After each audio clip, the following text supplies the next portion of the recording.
Bien, Fernando, seguimos con otra entrevista y esta atención a los padres de familia, sobre todo de escuelas particulares. Bueno, de escuelas particulares, de escuelas públicas y de cualquier lugar, porque viene el quebradero de cabeza de todos los años, que es la vuelta a clase, y como todos los años, pues útiles que suben de precio, libros que cambian de edición de un año tras otro, ¿sabes? Y la vuelta a clases, pues es una verdadera cuesta para todos aquellos que tenemos hijos en edad escolar. Don Oscar García Cardoce, bienvenido a NEC Noticias. Así es. Buenos días, Fernando. En efecto, son esas las preocupaciones, los incrementos que se han dado pues recurrentemente en los costos de matrícula y de colegiatura de los colegios, parte de las cosas que estamos viendo y que de hecho se están discutiendo ya en la Asamblea Nacional. Hay un par de proyectos que se han presentado en la Comisión de Educación que han sido prohijados. Y ¿Cómo cuáles? Mira, hay uno que presentó, por ejemplo, el diputado Fanovich, donde entre otras cosas está proponiendo que se prohíban las donaciones. Nosotros esa idea en particular la estamos apoyando totalmente porque las donaciones es digamos, un dinero que pagan los padres de familia sin ninguna contraprestación. Tú pagas, por ejemplo, 5.000 balboas para poder inscribir a tu hijo en uno de esos colegios, y si el colegio, por un tema disciplinario, por ejemplo, decide expulsarlo, ese mismo año en que está ingresando, tú perdiste ese dinero. No hay una contraprestación, no hay una devolución proporcional al menos, y lo que nosotros hemos estado diciendo que los costos tienen que ser costos transparentes. Si tú quieres cobrarlo como costo de matrícula, bueno, ponlo como costo de matrícula, pero no se esté adornando con donaciones. Esa es parte de lo que plantea ese proyecto. Cuando surgió esta crisis y que pues provoca que el diputado Fanovich saque esta ley, pues aparecieron un montón de incrementos en las matrículas hacia este año 2017, y recuerdo que tú aquí en esta casa dijiste la escuela debe decir por qué está haciendo esto y en base a qué hizo esto, y obviamente cuando termina de hacer esa mejora o esa operación, pues suspender el aumento. Claro, el tema aquí es que los colegios formalmente no están obligados a sustentar las razones del incremento. Hay una normativa que es el decreto 601 del 2015 de Meduca, que desarrolla el artículo 130 de la Ley Orgánica de Educación, pero que básicamente consiste en un procedimiento de convocatoria. Los colegios convocan a los padres de familia, esa convocatoria una asamblea se tiene que hacer con 6 meses antes del proceso de matrícula, lo que nos parece positivo, claro, porque al menos te da una oportunidad a que si tú sabes que los nuevos costos no lo vas a poder sufragar, tienes tiempo para buscar alguna opción. El tema es que a juicio nuestro pues no se respeta totalmente el concepto que está en la ley orgánica, que era de coordinación. Si yo te convoco y te informo, yo te estoy comunicando, yo no estoy coordinando, ¿no? Evidentemente, y ese, por ejemplo, es otro de los elementos del proyecto de ley del diputado Fanovich, que tiene que haber un porcentaje de padres de familia que estén de acuerdo con los aumentos. Yo creo que eso va a ser siempre muy complicado, y darle una especie de derecho de veto a los padres de familia lo que va a provocar que algunos colegios tengan que cerrar, ¿no? Pero hay que tratar de buscar un punto medio, y nosotros sentimos que, por ejemplo, cuando los padres de familia aceptan los incrementos, y habrán ocasiones en que si los incrementos son razonables y el colegio les hace una sustentación adecuada, probablemente los padres de familia no se van a oponer. Pero cuando haya, tú sabes, posiciones en contra, alguien tiene que terciar. Puede ser Meduca, nosotros no es que estamos diciendo que tenemos que ser nosotros pudiéramos hacerlo si al final se considera que eso es apropiado, pero alguien tiene que terciar cuando los padres de familia dicen que no están avalando el aumento que hace el colegio. En este momento, sencillamente el colegio recibe las observaciones de los padres de familia, tiene 10 días para volverse a reunir con ellos, pero perfectamente les puede decir, como ha ocurrido el año pasado, hemos evaluado sus observaciones, pero el aumento va. Sí, es que ha habido aumentos incluso del 100%. Es decir, son aumentos desproporcionados. Ahora, los aumentos desproporcionados, afortunadamente, pues si hay algo positivo en todo esto, es que han sido casos muy puntuales en general, y nosotros, pues bueno, siempre se nos ha cuestionado que la muestra de Acodeco no es representativa. Yo te comento, la muestra de Acodeco, de esos 50 colegios de la ciudad de Panamá, es 5 veces mayor que la muestra que utiliza la Dirección de Estadística y Censo de Contraloría o el Instituto de Estadística y Censo. Pero ahora, eso no lo hacemos con una finalidad estadística y que haya representatividad, sino sencillamente como para tener un panorama de lo que está ocurriendo en los colegios. Pero los padres de familia con los comentarios en redes sociales, con las denuncias, nos hacen ver que en efecto lo que sale de ese estudio no es algo desorbitado. Hay una cantidad importante, aproximadamente la mitad de los colegios que hacen aumentos, pero la mayoría de esos aumentos son aumentos, digamos, entre un 10 a un 20%. El tema es cuando los aumentos pueden ser irrazonables. Ahora viene una coyuntura un poco complicada. Recordemos que en el mes de julio se va a hacer efectivo el incremento de 300 balboas al sueldo básico de los docentes del sector público, que tiene que ser equiparado en los docentes de las escuelas particulares por disposición del Código de Trabajo. Entonces, ahí hay un elemento objetivo que puede incidir en un incremento importante en los costos de colegiatura. Pero ¿qué pasaría si algún colegio, pues digamos que tenga que elevar en un porcentaje o por que ese tema, decida aumentar más un poco, sencillamente va sobre la ola? Eso es lo que creemos que tenemos que ver. Aquí ha habido, por ejemplo, aumentos, sobre todo el año 2016, porque decían, bueno, el incremento de la luz, vamos a traspasarlo. Sí, ese era el argumento histórico. El argumento histórico. Y hay años en los cuales no ha habido incremento de electricidad y el precio se mantiene igual. Así es. Otra de las cosas que tal vez esté distorsionando el mercado es la beca universal. Obviamente, el punto cero es lo que te dan mensualmente para eso. Y eso pues hace de que alguien que está recibiendo ese subsidio no sienta los costos como si el que va a la escuela privada, que ya siente ese incremento en el precio de los útiles escolares. ¿Eso hay alguna forma de regularlo?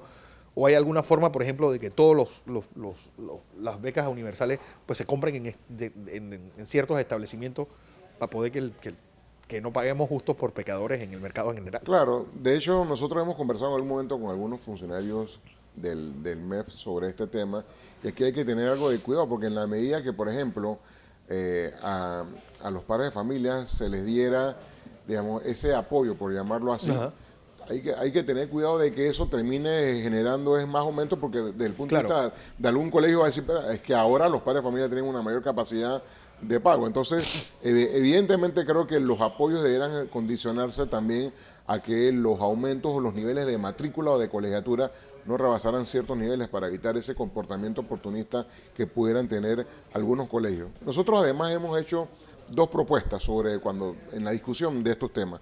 Uno, que los contratos dejen de ser anuales, los contratos de servicios educativos que firma el padre de familia con el colegio, no sean anuales, sino sean durante el ciclo, y que en ese contrato se establezca el máximo de aumento que cada año se puede. Por ejemplo, uno para la media, otro para toda la media, toda la premedia y toda la...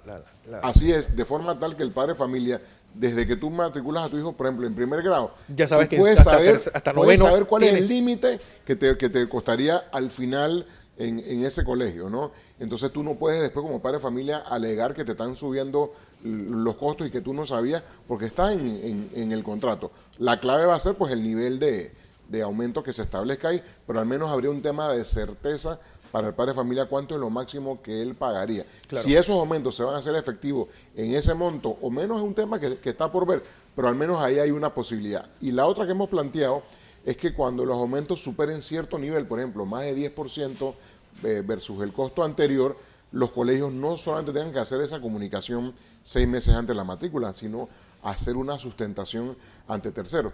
Si el tema de los docentes es un tema que los colegios pueden documentar, ¿no? Si es el tema de infraestructura, si es un tema financiero, después que lo puedan sustentar. O sea, nadie aquí está intentando que los colegios no ganen dinero, que no sean empresas al final son rentables. empresas. Lo que se trata es de que pues no se generen dentro de esa libertad de generar utilidades, costos irrazonablemente altos para los padres de familia, porque hay una repercusión sobre los muchachos cuando lo tienes que cambiar, porque no estamos hablando de que esto es una mercancía que se enciende, pues si no te gusta, compras otra marca. Aquí estamos hablando de la educación de los muchachos. ¿Cuáles son las quejas más importantes que se presentan en Acodeco en este regreso a clase? Bueno, teóricamente los regresos a clase. Bueno, te voy a decir de la que casi que no hay, que es el tema de la exoneración de ITBMS. Es un tema que se maneja bastante bien. Las quejas, y en este sentido pues hago un llamado a los padres de familia para que las denuncias sean denuncias puntuales, porque nos dicen que en tal colegio están haciendo ventas atadas, pero no nos dicen ventas atadas, por ejemplo, ¿de qué libros? Y hay que distinguir cuando hay una venta atada, cuando hay una situación que es parecida, pero que no es exactamente igual. Por ejemplo, un colegio trae los libros del exterior, sobre todo libros que vienen en inglés, por ejemplo. Y esos libros no se consiguen en el país.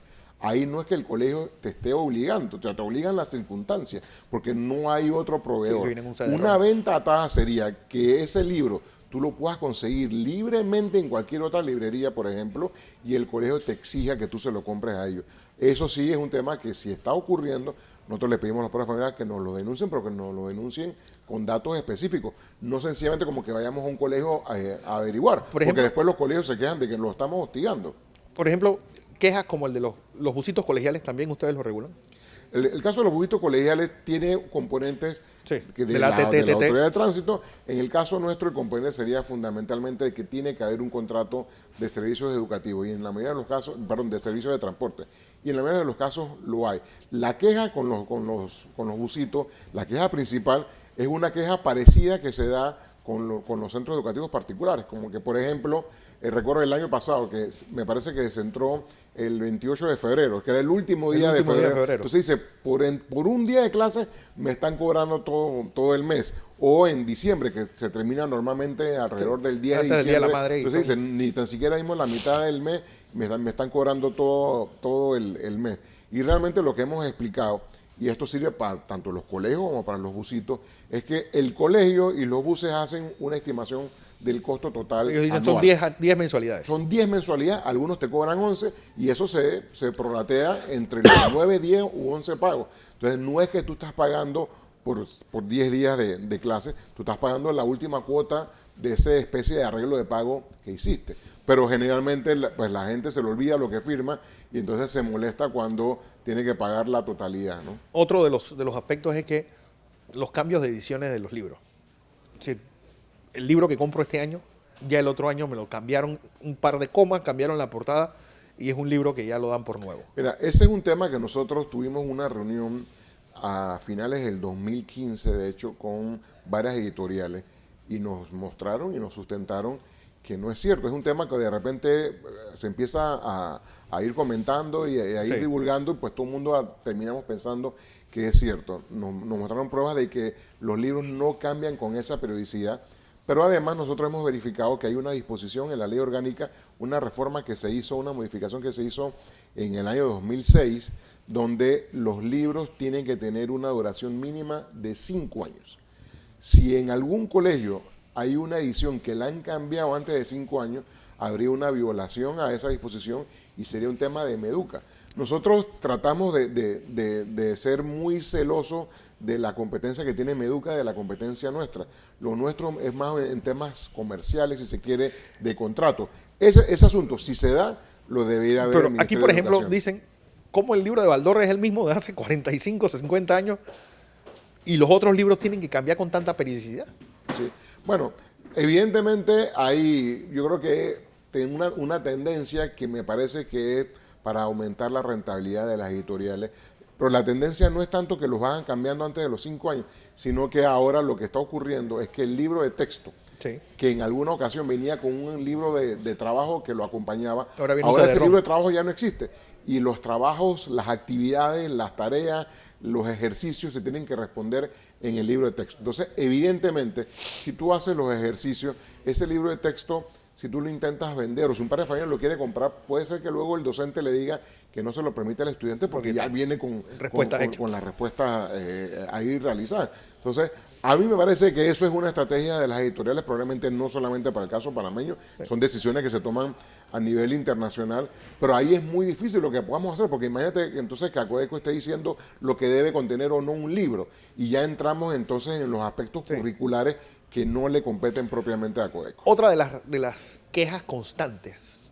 y el año pasado fue casi fue tema permanente aquí en esta casa, es el caso de las medicinas. El caso de las medicinas que realmente cuando uno no lo consigue en el seguro, cuando va a la privada, pues a la farmacia privada, es una cruz que tienen que cargar los enfermos, sobre todo de enfermedades crónicas, que tienen que utilizar medicinas para la diabetes, para la hipertensión y para enfermedades, por ejemplo, psiquiátricas, me decían que también no están llegando al cuadro básico y están teniendo que comprarse fuera. Sí, yo te diría que en el caso de medicamentos habría que distinguir, y a nosotros nos gusta decir que hay medicamentos de referencia y los medicamentos genéricos, porque los comportamientos de precios son bien distintos. Primero, evidentemente los medicamentos de referencia o los que en su momento fueron innovadores son muchísimo más caros. Sí, las patentes. No que los genéricos, pero además estos medicamentos que son más caros o exageradamente más caros, diría yo, siguen subiendo de precio. Mientras que los genéricos no solamente son más baratos, sino que un índice que nosotros hemos estado llevando ya en los últimos años, los precios, por ejemplo, hoy en día versus los de agosto de 2013, cuando iniciamos el monitoreo de 40 principios activos en lo que se llama la CABAMET, la canasta básica de medicamentos, Sí. en diciembre están más baratos el promedio de esos 40 medicamentos genéricos que en agosto de 2013. Mientras que hoy evidentemente en los otros casos no ocurre lo mismo. ¿Y por qué digo yo que exageradamente más caro? Porque esos medicamentos que fueron innovadores, si hay genéricos, es porque ya su patente expiró. Entonces, si la patente expira, ¿por qué siguen siendo de costos tan elevados cuando se supone que los 20 años de la patente era para que amortizaran todos los gastos de investigación y desarrollo? Entonces, esos gastos se amortizaron y siguen siendo caros y siguen subiendo de precio. Lo que pasa aquí me parece es que el mercado de esos medicamentos o esos laboratorios internacionales no están sintiendo la competencia efectiva de los genéricos y no la están sintiendo en gran parte por decisiones que toman los consumidores. Hay consumidores que no quieren saber de los genéricos, a pesar de que hay una buena cantidad de los de la CABAMET que no solamente es que son genéricos y que están autorizados por farmacias y drogas, sino que tienen certificados de intercambiabilidad que te indican que hay estudios científicos que demuestran que tienen la misma equivalencia terapéutica, que tienen los mismos niveles de estabilidad en función de las características, por ejemplo, de temperatura y de humedad de Panamá. Pero sencillamente hay gente que se ha acostumbrado. Decía Rocío Dúrcal que es más fuerte la costumbre que el amor. Que el amor. ¿No? Y en este caso, por ejemplo, tú te acostumbraste a consumir un medicamento de referencia porque en su momento era el único que había. O tú desarrollas una relación de confianza con tu doctor y el doctor te sigue recetando ese. Lo que nosotros invitamos a los consumidores, consulten con su médico. La posibilidad de variar, en el caso que tengan que ir a una farmacia privada, de variar el medicamento tradicional, el medicamento de referencia o innovador, por algunas de las versiones genéricas. Las diferencias de precios son espantosas. Por ejemplo, ceftriaxona sódica, un antibiótico en vial, 5 balboas te cuesta el genérico, el de marca te cuesta 34 balboas por cada vial. ¿Tú te imaginas lo que gastaría un consumidor que sencillamente esté como que esclavizado mentalmente con el de referencia? Otra de los, y esto ya es mi última pregunta, costo de la vida sigue apareciendo entre el cuarto y el quinto problema más importante del panameño. Y el gobierno insiste en su momento era el primero. Con la regulación de la canasta básica. Es decir, ¿se puede mantener durante 5 años esta regulación esta regulación de precios, cuando creo que la ley decía que tenía que ser algo temporal y ya vamos para 3 años de tenerla? Sí, la ley lo que plantea que en efecto es temporal y la duración es de 6 meses, pero la ley ahí pudiéramos decir que incluso tiene o un vacío o un tema que no se precisó adecuadamente, porque se plantea la posibilidad de prórroga y que las prórrogas siempre tienen que ser de una duración de 6 meses máxima igual a la del periodo inicial, ¿no? De 6 meses. Entonces, pues eso es lo que ha venido decidiendo el gobierno, de seguir extendiendo el control de precios por 6 meses. Yo siento que, y no es solamente una sensación, digamos, nosotros tenemos los números, en algún momento los hemos venido aquí a compartir, que en efecto, primero se rompió la tendencia inflacionaria que se tenía, y se logró una reducción en el costo de la canasta básica. Lo que pasa es que esa reducción se logró comparado con los datos de junio del 2014. Entonces, evidentemente, la población pues tiene un poco una especie de memoria corta y ya no se recuerda lo que costaban los alimentos. Sí, obviamente en junio de 2014. En un año no... Me explico. Entonces, si fueron 52, que si fueron 45, que cuánto va, al final es una discusión. Porque la gente lo que recuerda es lo reciente, cuando va al supermercado y siente que está gastando más que antes, pero evidentemente ya no tiene ese registro, bueno, cuánto gastaba en junio de 2014. Y yo siempre pongo el ejemplo del arroz, para hablar de un solo producto. 60 centavos costaba en junio de 2014, 40 centavos cuesta ahora, en función de las cantidades que se supone que consume un hogar promedio. Sí. Estamos hablando de 20 casi quintales al año. 55 libras de arroz, una familia de casi 4 personas. Solamente en arroz el ahorro ha sido, y sigue siendo, porque el precio no ha variado en 40 centavos, sigue siendo de 11 balboas al mes. Y uno puede tomar algunos otros productos en particular, huevos, el caso del pollo, lo que costaba, por ejemplo, la papa, lo que costaban los macarrones. Ahora, algunos dirán, bueno, pero es que nos han subido otras cosas. Sí, claro. Pero esas otras cosas también subían antes. No, Listo. yo no creo que se le pueda achacar, digamos, el tema Así de que los control. detergentes los subieron también. Aseo personal y, Acción personal y es lo que limpieza más- del hogar. Así es. Don Oscar García Cardoce, gracias por estar con nosotros.